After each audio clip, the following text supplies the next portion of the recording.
La parole. Je vous remercie, Monsieur le maire, Mesdames et Messieurs. Nous n'avons pas pour habitude d'amalgamer, encore moins de déformer des propos et de faire de la manipulation.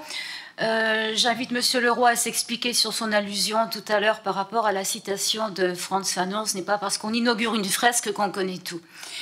Tout comme un Français n'a pas une situation identique à un autre Français, une personne en situation irrégulière n'est bien évidemment pas dans la même situation qu'une autre. Nous avons particulièrement bien suivi l'affaire dite du foyer Bara, de la réquisition des locaux d'État AFPA, de la prévisible expulsion et du relogement des résidents légaux dans d'autres foyers et des illégaux au foyer Stalingrad. Je vous avais à l'époque reproché la confusion créée entre les travailleurs, les résidents officiels, les sans-papiers et toute autre situation.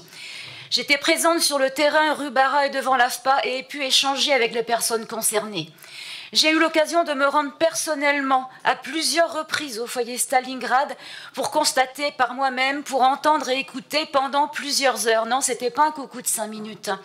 Et ces échanges étaient bienveillants. Montreuil a 15 foyers d'après mes renseignements, 500 personnes officiellement considérées comme sans titre de séjour et donc sans droit.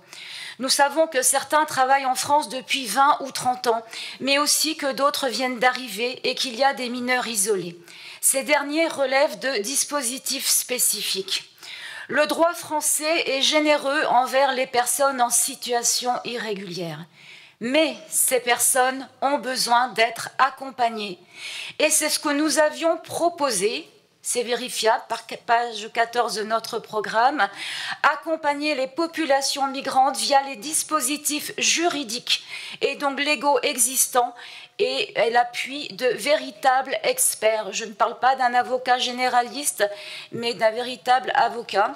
En droit d'asile, nous avions proposé de désigner en mairie un interlocuteur municipal expérimenté et professionnel du droit d'asile. À côté de cela, nous nous étions prononcés sur l'humanisation des foyers.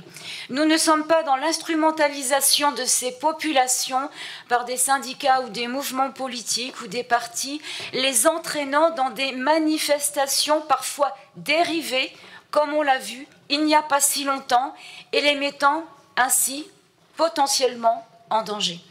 Notre position se veut humaniste, constructive et protectrice dans le cadre de la loi, parce que c'est la seule façon de faire avancer les choses. Aussi, au-delà des paroles, au vu de la méthode qui encourage une manifestation publique amalgamante, à l'opposé d'accompagnement personnalisé efficace aux solutions pérennes, nous nous positionnerons donc contre ce vœu. Je vous remercie.